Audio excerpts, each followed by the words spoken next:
राधे राधे। आप सभी को नमस्ते, शुभ संध्या। स्वागत है आप सभी का हिंदी टीचर्स एकेडमी पर। तो हम देखेंगे एक बहुत ही महत्वपूर्ण और छोटा सा टॉपिक, जहाँ से एक प्रश्न आते हैं और आप लोग गलती कर देते हैं। इसे आप लोग कठिन समझ लेते हैं। कठिन नहीं है, बस आपको ये ध्यान देना है कि किस विभक्ति का कौन सा सूत्र है। बाकी आपको कारक पता ही है। तो 7 विभक्तियाँ होती हैं, हर विभक्ति के कुछ सूत्र होते हैं जो पूछे जाते हैं। तो मैंने सभी को एक जगह लिख दिया है ताकि आप इसे नोट करके और कहीं पे लिख लें या चिपका लें और बार बार देखते रहें। ज़्यादा है नहीं, 15-16 विभक्तियों के सूत्र हैं, तो उनको तैयार कर लेंगे। इन्हीं में से एक आपको फंस जाएगा एग्ज़ाम में। और यहाँ से आते हैं, ये जान लीजिए। और गलती नहीं करना है, क्योंकि जो चीज़ें छोटी मोटी हैं, कन्फर्म है कि इन्हीं में से आएगा, तो वहाँ से हमें गलती नहीं करना है।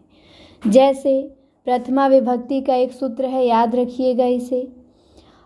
प्रातिपादिकार्थ लिंग परिमाण वचन मात्रे। तो प्रथमा विभक्ति का सूत्र क्या है? प्रातिपदिकार्थ लिंग परिमाण वचन मात्रे। इसके बाद द्वितीय विभक्ति है। द्वितीय विभक्ति के सूत्र क्या हैं? तो द्वितीय विभक्ति का सूत्र है कर्तुरीप्सितम अकथितम च अधिशीय स्थानाकर्म अभिधा परितः समयानिक्सा। प्रश्न बनता है कि अभितः परितः समयानिक्सा के योग से कौन सी विभक्ति होती है? द्वितीय होती है। अकथितम च में कौन सी विभक्ति होती है? द्वितीय होती है। कर्तुरीप्सितम में कौन सी विभक्ति? द्वितीय होती है।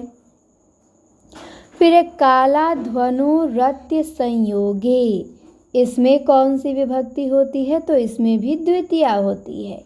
कालाध्वनुरत्य संयोगे कौन सी विभक्ति? द्वितीय विभक्ति। इसके बाद है तृतीय विभक्ति, करण कारक है। इसमें 3 सूत्र हैं। एक है साधकतम करणम, दूसरा है सहयुक्ते प्रधाने, तीसरा है येनांग विकार। तो तृतीय विभक्ति में 3 सूत्र याद रखने हैं, द्वितीय विभक्ति में 5 सूत्र याद रखने हैं, प्रथमा विभक्ति में एक ही याद रखना है, लिंग परिमाण वचन मात्रे वाला। तो तृतीय विभक्ति में 3 सूत्र हैं, साधकतम करणम, सहयुक्ते प्रधानम, येनांग विकार। इसके बाद है चतुर्थी विभक्ति संप्रदान कारक। तो इसमें सूत्र है रुच्यर्थाना प्रियमाणः। फिर है क्रुद्धेषु सूर्यार्थानम य प्रतीकोशः। फिर है स्प्रेह रिप्सितः। फिर है नमः षष्ठी स्वधा। तो चतुर्थी विभक्ति में आपको 4 सूत्र याद रखने हैं। कौन से? रुच्यर्थाना प्रियमाणः, क्रुद्धेष्या सूर्यार्थानम, स्प्रेह रिप्सितः, नमः स्वस्ति स्वाहा। इनके योग से चतुर्थी विभक्ति होती है। इसके बाद अब आती है पंचमी विभक्ति। पंचमी विभक्ति अपादान कारक, 4 सूत्र याद रखने हैं।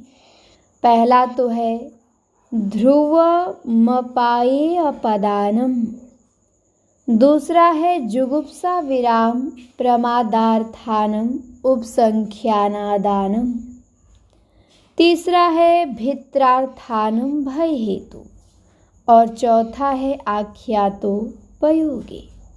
तो पंचमी विभक्ति अपादान कारक 4 सूत्र हैं। एक है ध्रुव म पाये आपादानम, दूसरा है जुगुप्सा विराम, तीसरा है भित्रार्थानम भय हेतु, चौथा है आख्यातो पयोगे। इसके बाद है षष्ठी विभक्ति संबंध कारक। इसके 2 सूत्र हैं। एक तो कतस्य च वर्तमाने, यही याद ही रखना है। एक षष्ठी चानाद्र है, उसमें षष्ठी दे ही दिया है, वो नहीं पूछेगा। तो कतस्य च वर्तमाने में षष्ठी विभक्ति है, संबंध कारक है। फिर है सप्तमी विभक्ति अधिकरण कारक। इसका सूत्र क्या है? तो इसका सूत्र है आधारो अधिकरणम, साधवा साधु प्रयोगे च यतश्च निर्धारणम। तो सप्तमी विभक्ति के 3 सूत्र हैं। आधारो अधिकरणम साध्वा साधु प्रयोगे च यतश्च निर्धारणम। तो ध्यान देंगे आप, क्या ध्यान देंगे? प्रथमा विभक्ति का एक सूत्र याद रखिएगा, प्रतिपादिकार्थ लिंग परिमाण वचन मात्रे। बस इतना ही याद करना है। देख लीजिए कितना कम है, इसी में आप लोग मार गलती कर देते हैं। पते नहीं रहता है किस विभक्ति में कौन सा सूत्र है, और यहाँ से एक प्रश्न आएगा, लिख के याद कर लेना है। कौन सी बड़ी काम है 15-20 सूत्र याद करना किस विभक्ति में कौन सा है। तो प्रतिपादिकार्थ लिंग परिमाण वचन मात्रे में प्रथमा कर्तुरीप्सितम अकथितम च अधिशीयस्थाना अभितः परितः समया और काला ध्वनुरत्य संयोगे में द्वितीया। इसके बाद साधकतम करणम संयुक्ते प्रधाने येनांग विकारम में तृतीया। इसके बाद रुचि अर्थाना प्रियमाणः क्रुद्धेषु में स्प्रेरिप्सा में नमः स्वस्ति स्वाधा में चतुर्थी।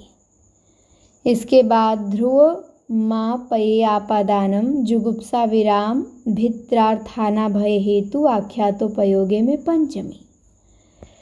इसके बाद कतश्च च वर्तमाने में षष्ठी, आधारो अधिकरणम में सप्तमी, साधवा साधु प्रयोगे च में सप्तमी, यतश्च निर्धारणम में सप्तमी।